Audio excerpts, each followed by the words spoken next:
All right, so this video is going to be all about how to learn mixing super rapidly. And honestly, this can apply to anything, but I like to use it as in mixing specifically because that's mostly what I teach people how to do. So let's dive in. So the first thing is vicious. So the first thing, there are 2 cycles of learning and really making something permanent. And this is directly from Charles Duhigg's book, The Power of Habit. It's very well researched information nowadays about how people form habits. You have 2 cycles. You have the vicious cycle of degradation, and then you have the virtuous cycle of learning. And so we can go and do something and go on either one of these paths very easily. And so I want to break down both of them so you know exactly what to do to actually improve your skills as a mixing engineer. Let's dive in. The very first thing is the vicious cycle of degradation. What is it? What's the process? So we have 4 steps to this process. Number 1, we have a cue. Number 2, we have a craving.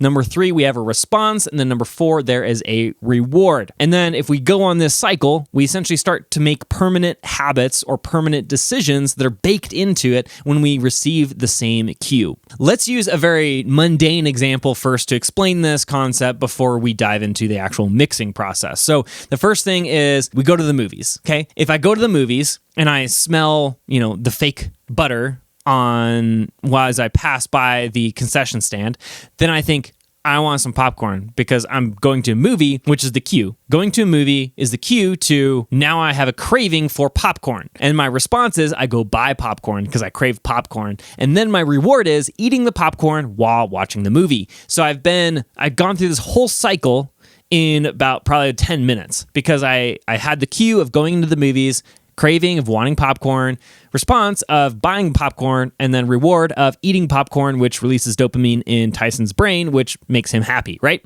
That is what we refer to as the cycle of habit formation. And so I would refer to this when we're talking about mixing, usually in terms of the vicious cycle of degradation. Let me explain why. Let's use a mixing example instead. So if you open up your mix and you start mixing, you receive a cue. Basically, that cue is your vocal sounds really muddy. It's very dark. And so then you have a craving. You're like, I want to fix that vocal. I want it to sound nice and crispy and nice. And then your response is to high pass that vocal to, let's just say, 300 hertz. If you've been mixing for any length of time, you'll probably know that will cause your vocal to be overly harsh. Yes, you fixed the muddiness of it, but now it's overly harsh. It's going to be very thin sounding and ultimately not very professional. But your reward is, in this scenario, you fixed your muddy vocal. Your vocal is no longer muddy, and if you don't have a very good monitoring setup, you're not very experienced as a mixing engineer, then you might actually think you did a really good thing. And therefore, you're going to then do that same thing the next time that cue occurs.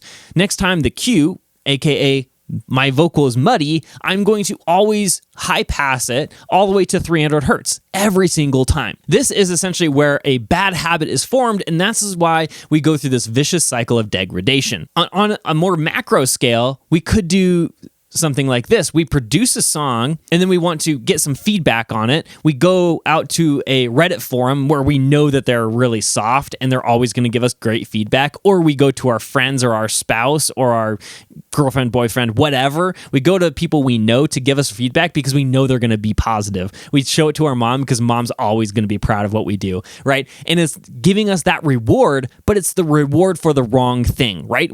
Maybe we produced a really crappy song, but our mom's not going to tell us that. She's still going to say it's great. And so therefore, we're actually getting rewarded for the wrong behavior.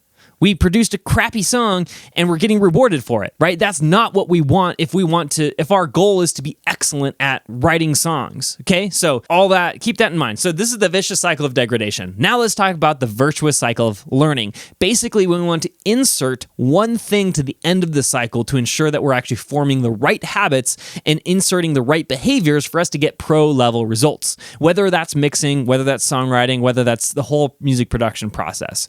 This all applies, okay? So the first step is the same cue. Let's use our muddy vocal as an example. Our cue is we have a muddy vocal. Our craving is to fix that vocal. Our response is, let's say we have the same exact response because we're still not a very experienced mixing engineer, so I go ahead and high pass it all the way up to 300 hertz.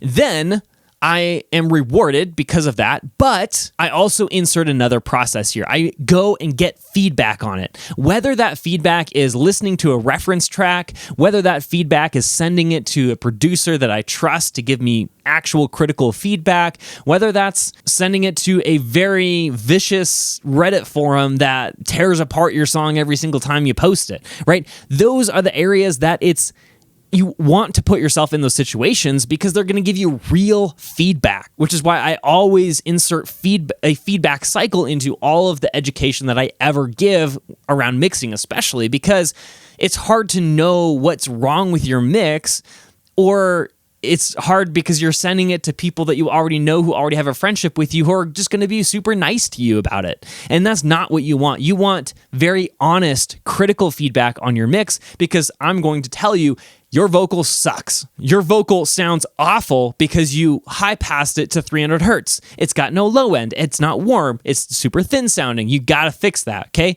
So then you go back and then you fix the actual response that you did for the vocal. So then now you're just cut around maybe 400 hertz or something, but you still leave the low end intact inside of the vocal. So now all of a sudden you fix the muddiness, but you haven't actually cut out all of what's nice about the vocal in the low end. Then the next time you send it to me or the Reddit forum or listen to your reference track, now all of a sudden your vocal sounds much more in line with what a professional sounds like. You get a positive reaction from me or the Reddit forum or from your reference track, and then you know you're on the right track because you're inserting this feedback, which can be painful. That's the issue, though, is that we want to avoid pain as humans. So we're always like trying to make ourselves feel better about what we're doing. And so it's very difficult to force yourself to insert this into the process. However, if you don't, you won't get better.